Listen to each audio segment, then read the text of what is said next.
All right, it is now 7 o'clock. Welcome to the Bel Air Board of Town Commissioners Town Hall meeting of March the 17th. Happy St. Patrick's Day to everybody. I'm going to call the roll, which is very short this evening. Commissioner Chismore? Here. And Commissioner Taylor? Here. And Commissioners Chance and Rutledge did let us know they could not be with us this evening. So let us stand for the Pledge of Allegiance. I pledge allegiance to the flag of the United States of America and to the republic for which it stands, one nation, under God, indivisible, with liberty and justice for all. All right, first up is the approval of this evening's agenda. Do I have a motion? Yes, Madam Chair. I move that the agenda be approved. Thank you, Commissioner Taylor. And do I have a second? Yes, I'll second. All right, any discussion of the agenda this evening? No? All right, Mr. Krantz? Thank you, Madam Chair, for approval of this evening's agenda, March 17th, 2025, Bel Air Board of Town Commissioners Town Hall meeting.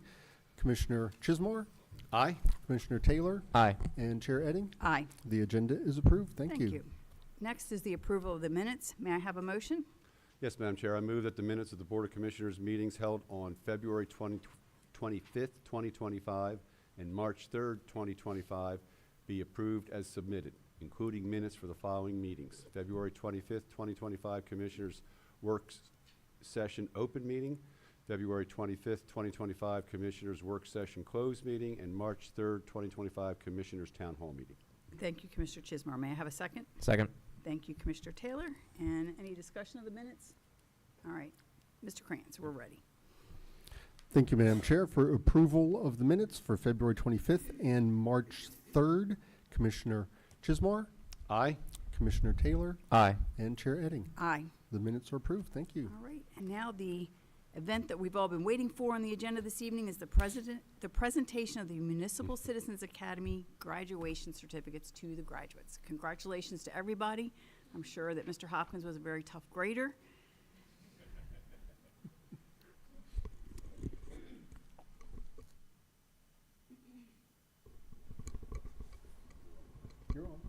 Okay.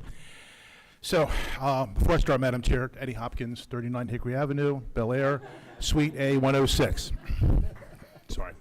I knew she'd remind me. So thank you, Madam Chair, for the courtesy of a few minutes at the podium. I know the commissioners have heard about this quite a lot from me, even the students in the class. But several years ago, and even including taking this position, what I found that over time is that there's quite a number of people who really don't necessarily fully understand municipal government. Government is not the enemy. Government is here to help. And I know that some people might find that a horrible statement to make, but in reality it's true.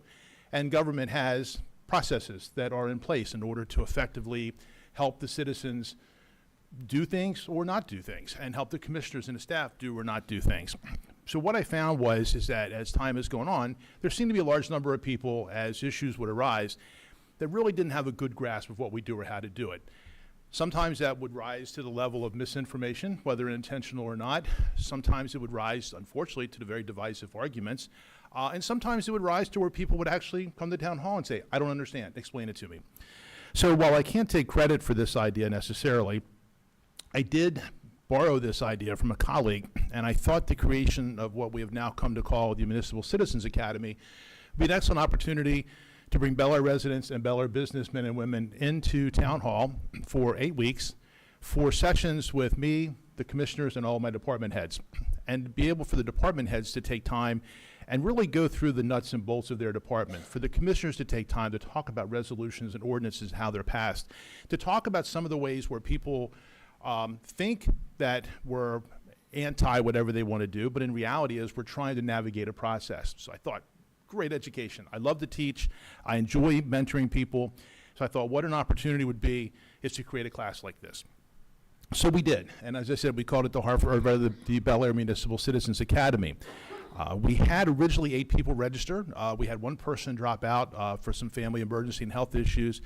We've had another member who's been able to appear sporadically in class. But the bulk of the class, everyone that's here tonight, were regular and consistent attendees and spent 8 weeks with staff. And I will say it was a very engaging 8 weeks because when we started the class, I know this class got a little jumbled up when we started because of Hartford night, and typically the first night would have been the commissioners. But that's okay, it still worked. But what I also let happen was I introduced my department heads, and then I left the room because I didn't want, as the town administrator, as the person who coordinated the program, I didn't want the story or the narrative any different because I was in the room. I wanted my staff to be honest with the students on how things occurred in county government, what needed to be done in the processes, and to explain some of the nuances of what was taking place. As a result, the 6 students that are here tonight, or the 7 students that are here tonight, attended all 8 weeks. They attended the class. They were very engaging. They were fun to have in class. While I anticipated and hoped for their sake the class might only go 2 hours, probably for 5 of the 7 weeks, the classes went well over 9 o'clock into 9:30. They had practical exercises with Chief Moore on the firearms simulator. They had a chance to work through a budget with Lisa. Kevin walked them through planning, obviously. Angela, economic development, and Steve brought his entire team in a wonderful PowerPoint presentation from the Department of Public Works. Mike, of course, tag teamed with the commissioners, and then I rounded out the 8 weeks. So without further ado, and because I know that we're short on time, Tim has to get back to the bar. And I noticed he didn't bring any gifts for teachers, but that's okay. Anyway, Madam Chair, I would like to invite you down to the podium to present the certificates and to congratulate our graduates, our students. And on behalf of me, I want to thank you, students. We had a wonderful time. I enjoyed the time. If you're able to stay, we do have cake and waters for everybody afterwards. Just again, I thank you, and I hope that you'll take the experience, provide me with a good critique of it and how to improve, and then share that with friends, because what I'd like to do is do this again in the fall, and I would love to double the attendance. So, Madam Chair? All right. Amy Biondi. Congratulations and thanks for participating. You are like the most volunteering person I have ever met, but the town is full of those people, so thank you. Now, do you want to do pictures now? Pictures? Absolutely.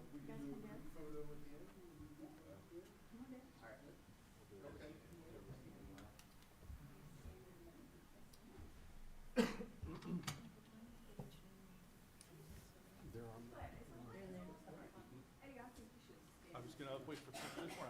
Grab a corner.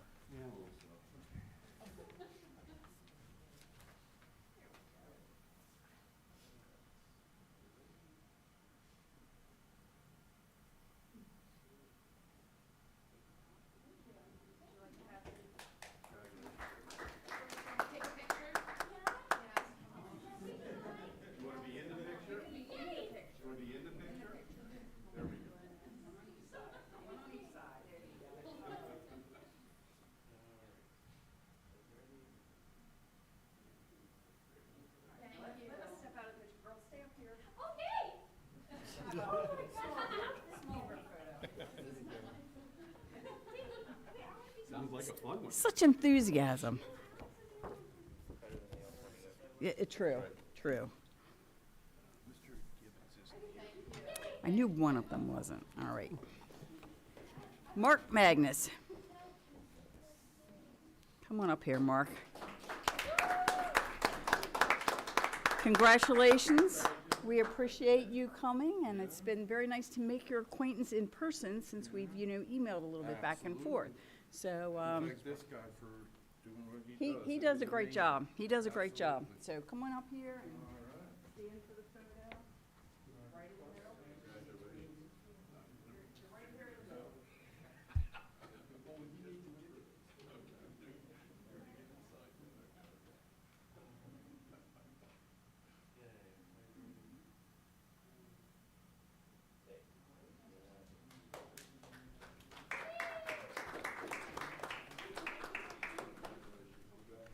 And next we have Mike Motley.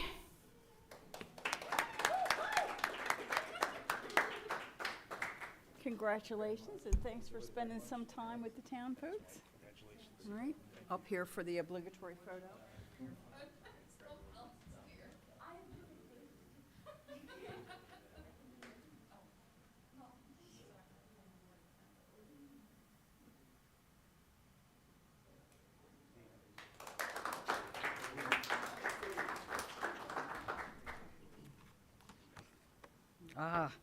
Tim Stolper.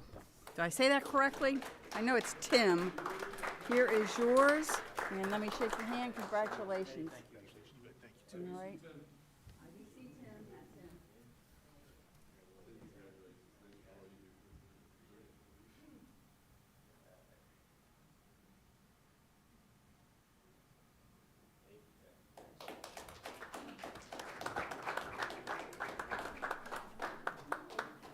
All right, and last but not least, Tara Woodfin. Go, Tara. Congratulations. Thank you so much for spending all that time learning about the town. Yeah, absolutely. All right.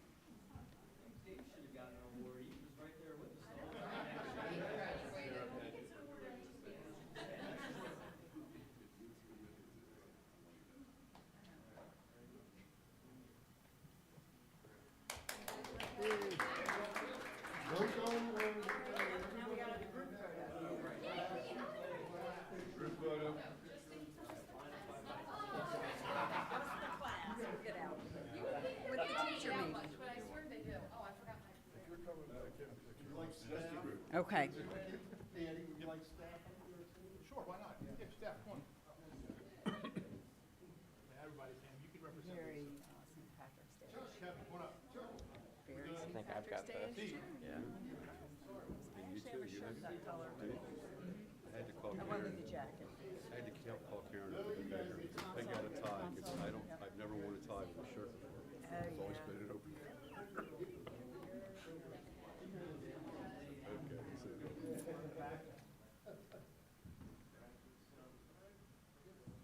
Graduates and their And the staff, staff, students, I mean, their teachers. That's right. all the instructors. The faculty. Faculty, Faculty. yes, that's the word I was looking for, thank you, Jake. Those girls were hysterical. I know, it's fantastic.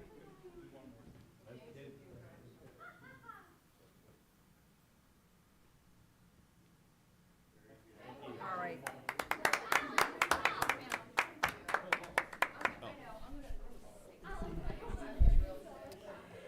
Thank you, Madam Chair. Thank you, Madam Chair.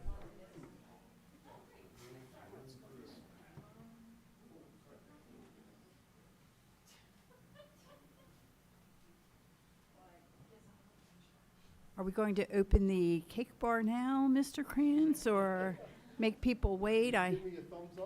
Thumbs up, open the cake bar, because I know that Mr. Magnus needs to leave, and he can take a piece of cake with him. All right. Well, thank you to everybody who is here, who graduated from the first class of the Municipal Academy. I appreciate you all taking the time out of your busy days to come and learn a little bit more about the town. I think there's a lot of confusion, not necessarily amongst this group of people, but in folks that live in the town, about whether we're part of the county government, how do we work, what do we do, and especially amongst people who live just outside the town and have Bel Air on their mailing address, and they do not live in the corporate town limits. So thank you for all the time that you spent, and I hope you can go out and spread the word about it's a great opportunity to learn more about the town that you live in, and we'll have another class in the fall. Anyone else have anything to say? Go ahead, Jake. I think it's a wonderful initiative, and government, especially as it gets larger, can be very opaque to folks. And one thing that we in Bel Air do very well is ensuring transparent government. It's easier when, with a town as small as we have, and that's something to be cherished.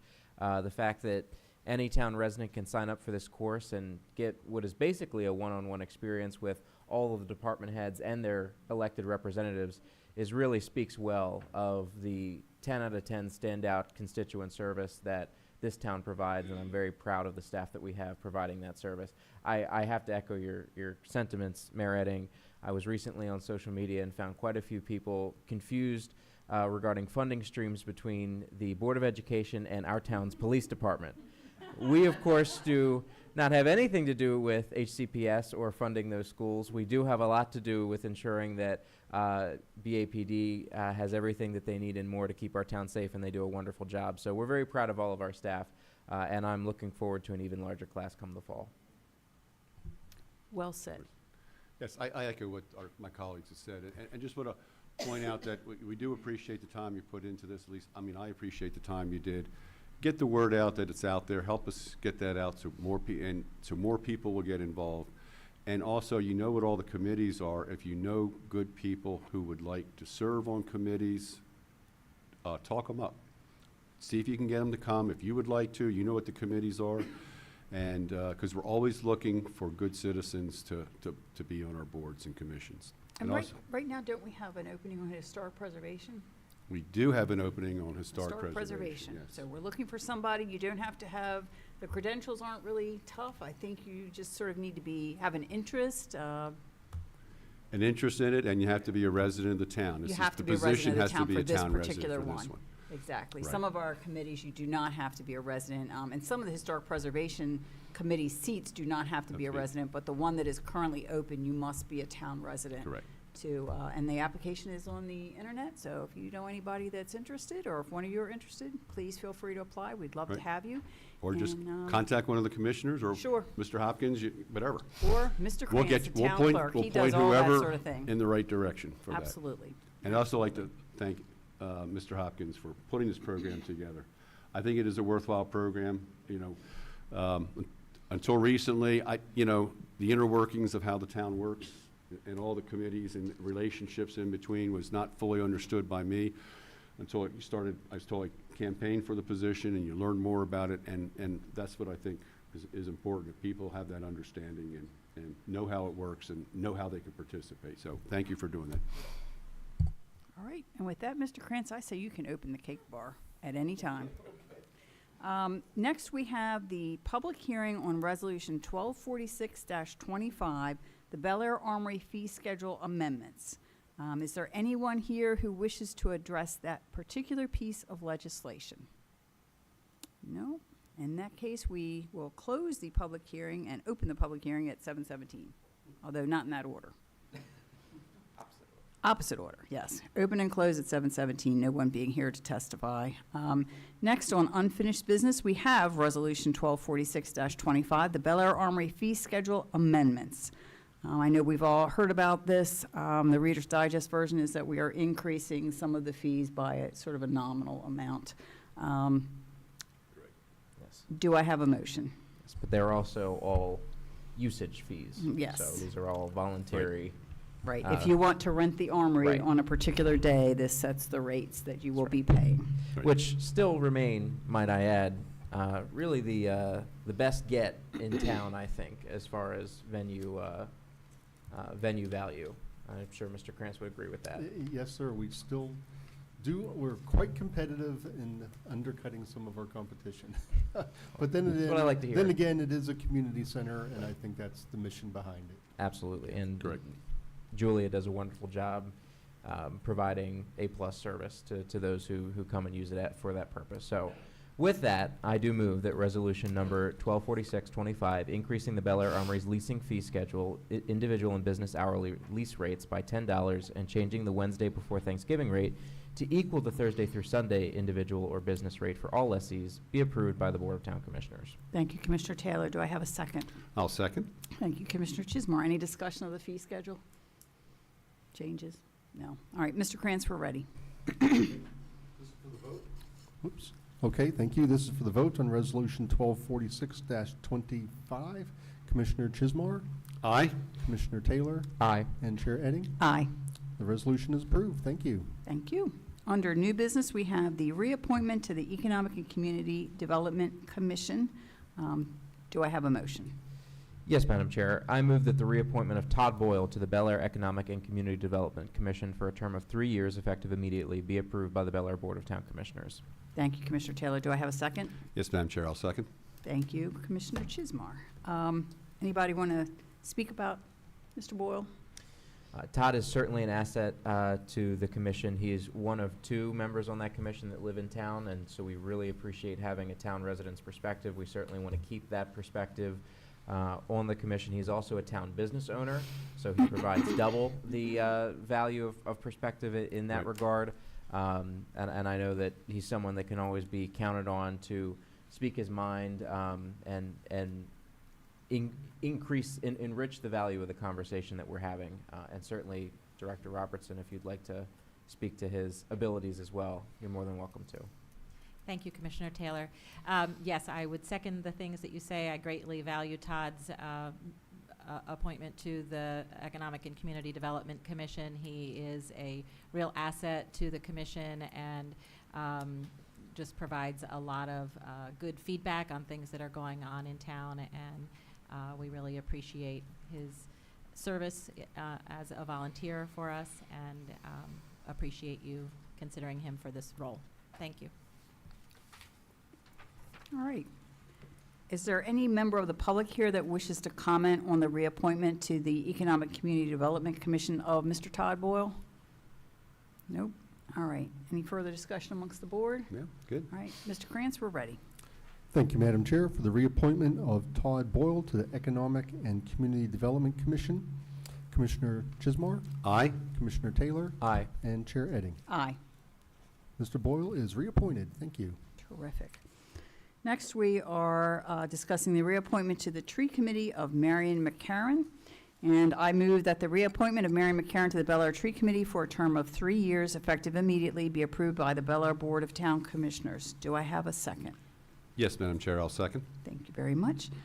Ms. McCarron has been on the board for years and years. When I asked her how long, what I got was years and years. She's been on it for a very long time, I think practically since its inception. And she got on the board because they were looking for some board members, and there she was, and she volunteered to be on the board.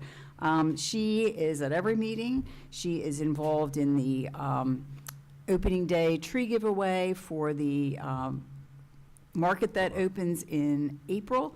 Okay. She has been, just a delight to work with, and so I heartily recommend her reappointment to the board. Any discussion amongst the commissioners? No? In Yeah, that case, maybe is there she's a any good candidate. member of the public here that wishes to comment on the reappointment to the Tree Committee of Marion McCarron? No. All right, Mr. Krantz? Thank you, Madam Chair, for the reappointment of Marion McCarron to the Bel Air Tree Committee.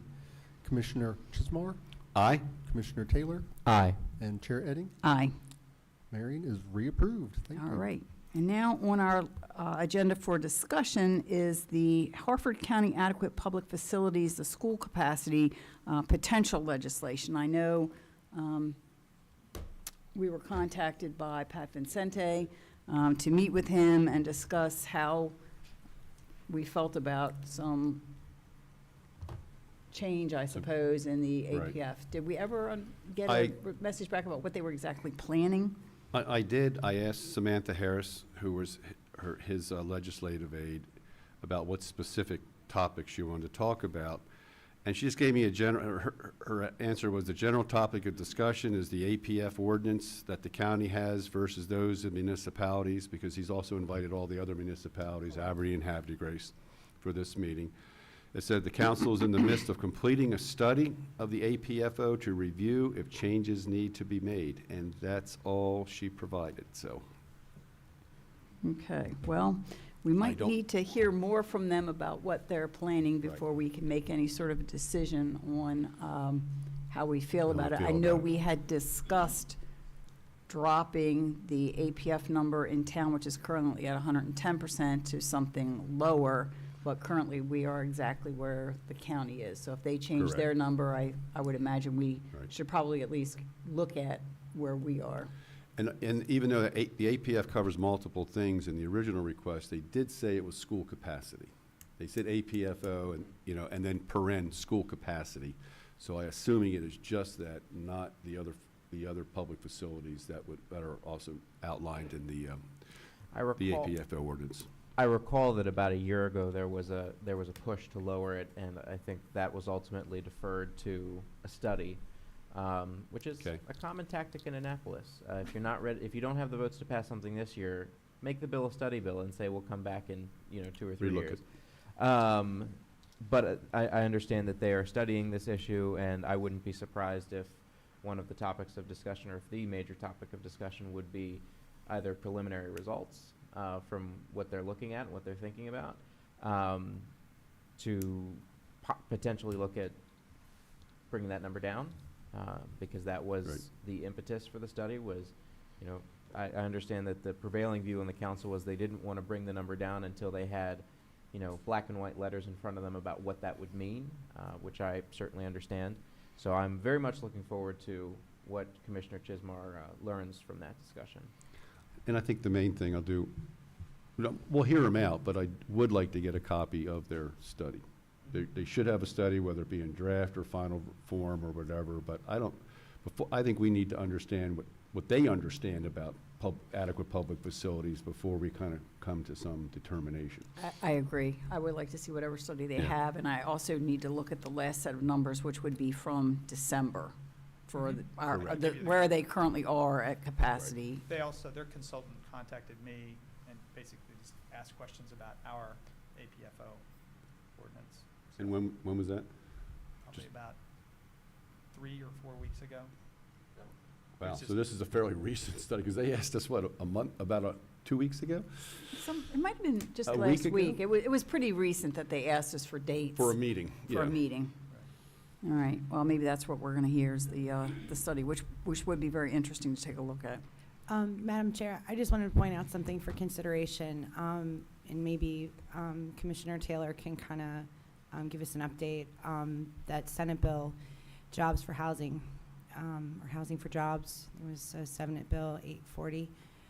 That had a provision in it concerning adequate public facilities, and would set, statewide would set the cap back to what the town of Bel Air was before the change. So I don't know where the status is of that, but there was a provision in that state law that would cover everyone, the county and us, and it would set it to what we were before. I remember seeing that in the legislation. I looked today and all I could see was like it was referred to committee, and that's, So, yeah, I have 4 bills that I'm going to discuss in Commissioner's comments about where they are, and that's one of them. Oh, okay. So that's 110 with the abutting language Yeah. is where they put the whole state? Yeah, they would put us back, everyone back to where where Bel Air was before you guys made the change earlier last because year. it includes the surrounding school districts. Correct. It Yes, would that's the do- language that I had Mhm. Correct. seen in it that would be a change. Yeah. So we'll see where that Wow. goes. Okay. Anything else on that? I think That's we're in all a I had. wait and see. All right, public announcements. The 250th anniversary of the signing of the Bush Declaration, when 34 Harford Countyans expressed their support for American independence at the risk of our lives and fortunes, will be celebrated this weekend. Events in Bel Air include a meet and greet with descendants of the men who signed the Declaration in 1775 on Friday, March the 21st at the Leary-Dendron Mansion. This ticketed event runs from 5 p.m. to 8 p.m. The Bush Declaration celebration, which is free and open to the public, will be Saturday, March the 22nd in the Bel Air Armory from 9:30 a.m. to 11 a.m. Come see a reenactor portraying the first signer of the Declaration, Colonel Akia Hall, perform a dramatic reading of the document. Plus, you can enjoy patriotic music and learn more about the Declaration. Historic sites throughout Harford County that are related to the Bush Declaration will be open to visitors from 11 a.m. to 5 p.m. Saturday and from noon to 4 p.m. Sunday, March the 23rd, as part of the Passport to History program. Passports can be picked up at the Historical Society of Harford County headquarters at 143 North Main Street or any Harford County Public Library branch. Get your passport stamped when you visit each historic site. Collect at least 4 stamps and get a certificate and junior historian badge.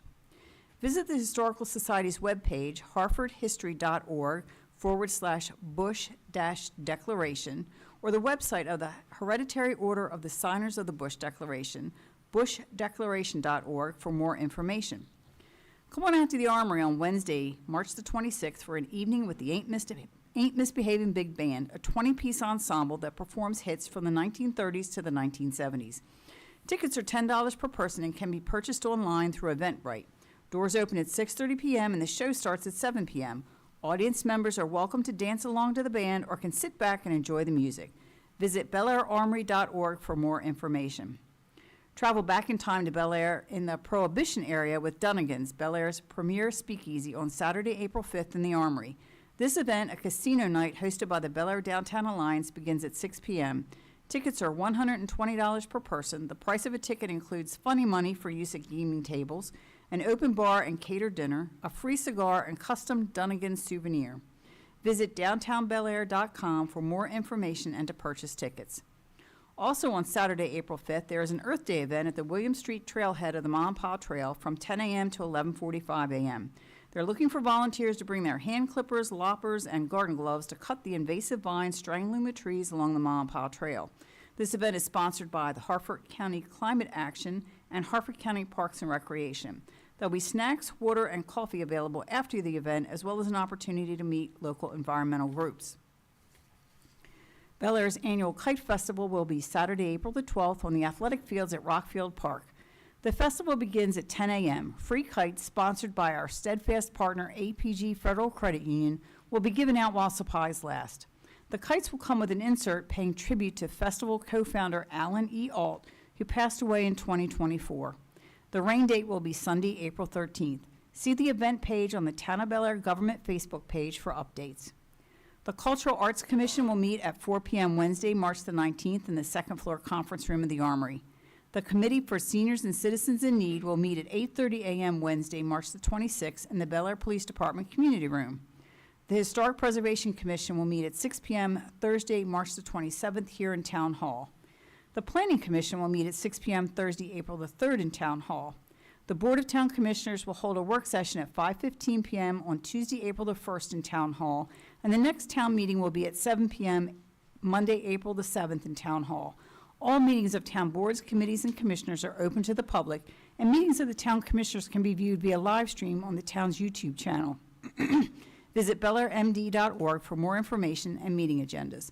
The Tree Committee will not meet on April the 9th, as members will be present on Saturday, April the 12th for the opening day of the Farmers Market from 8 a.m. until noon, and they will be giving out a limited number of trees, but get there early, they go fast. Did I miss anything? No? All right. In that case, we're up to public comments. Any member of the public that wishes to comment on anything, whether it was on tonight's agenda or not, can step to the podium. You have 3 minutes. You have to state your name and your address for the record. Okay. Am I loud enough? Okay. Hi, I am Alex, and I live at 22 Tolchester Lane. Please don't come to my house. Anyway, so the thing I love about the Bel Air community is everyone is so welcoming, especially, so my stepmom, Amy Biondi, she has been a part of my life for almost 3 years, and she makes me feel so welcome. I am the Bel Air mascot, and I play for the basketball Bel Air rec team, and I think it's really important that everyone gets involved in the community because everyone doesn't understand how much it is important to get a part of the community until they start working in the community and until they start doing things like going to events like the 4th of July, what is it called, parade, and then the Derby and stuff. And I think that everyone should join the Derby this year and everyone should watch it. And then, yeah, and if you're online, just know that you're important. Okay, bye. Thank you very much.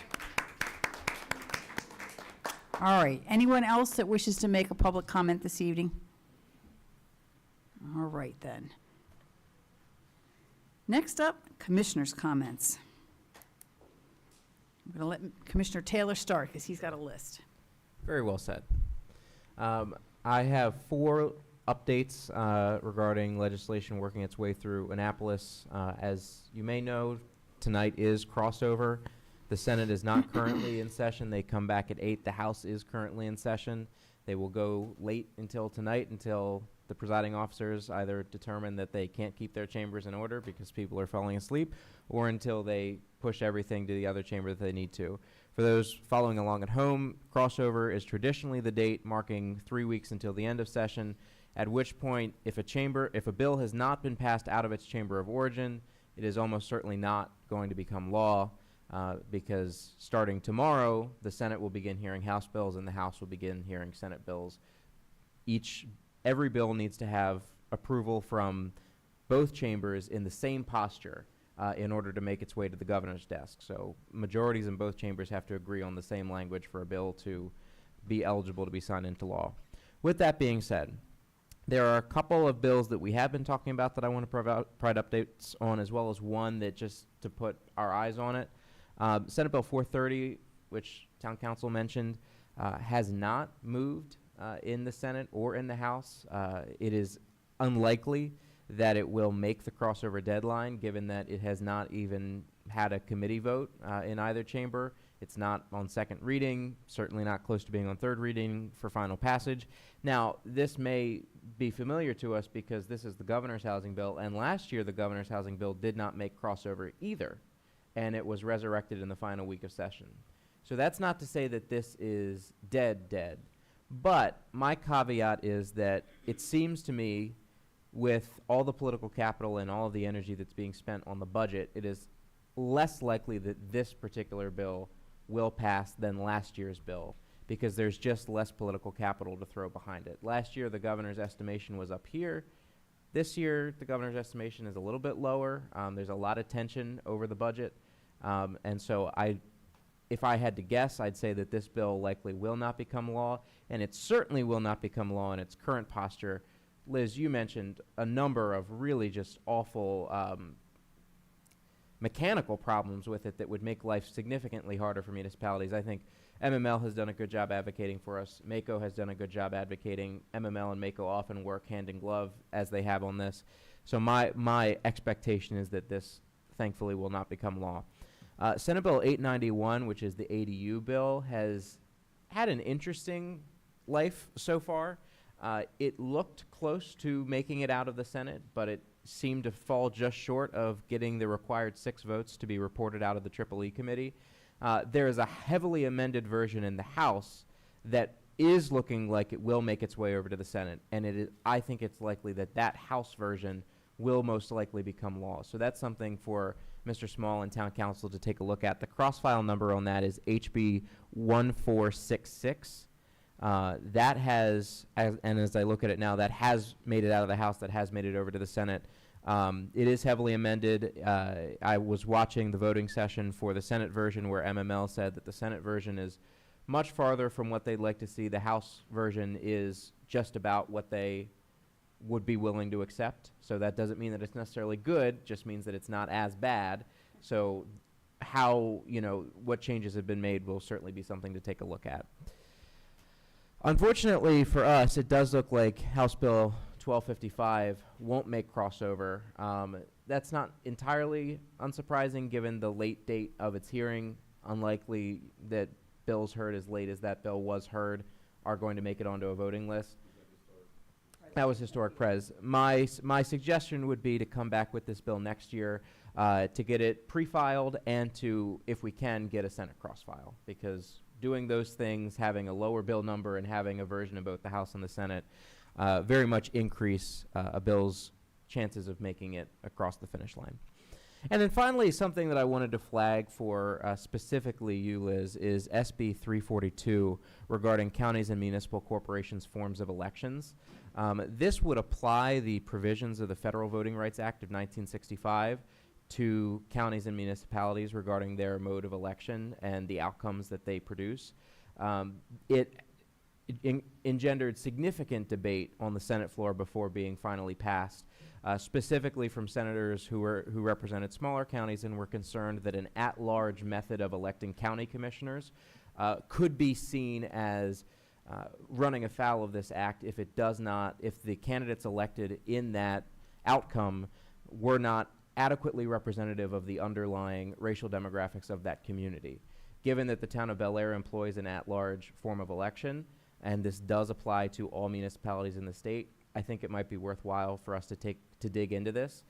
It was passed in the Senate. It did not have a House cross-file, so it's got to make it through the House. I'd say that the odds of this one making it are probably 50-50 because it didn't have a House cross-file for whatever reason, so the House has not seen it or heard it yet. That doesn't mean they won't pass it. But this is something that several of the lawyers in the Senate had significant concerns about, particularly as it related to municipalities and their ability to keep their election format.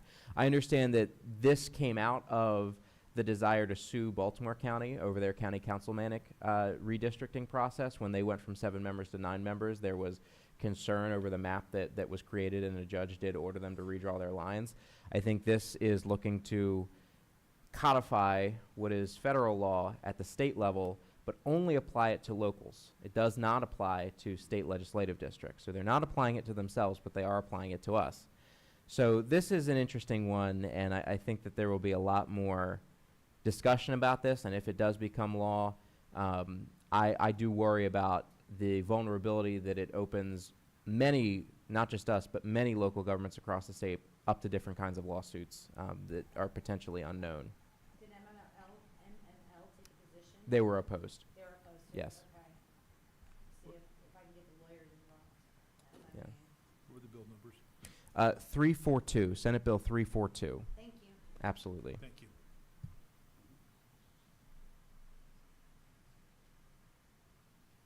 Commissioner Chismore, anything?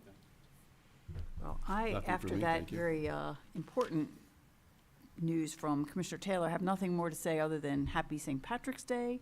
I see the St. Patrick's Day festivities are still in pretty much full swing, but I think the town has been doing pretty well as far as everybody being, celebrating sensibly. So with that, do I have a motion to adjourn? So moved. Second? Second? All in favor? Aye.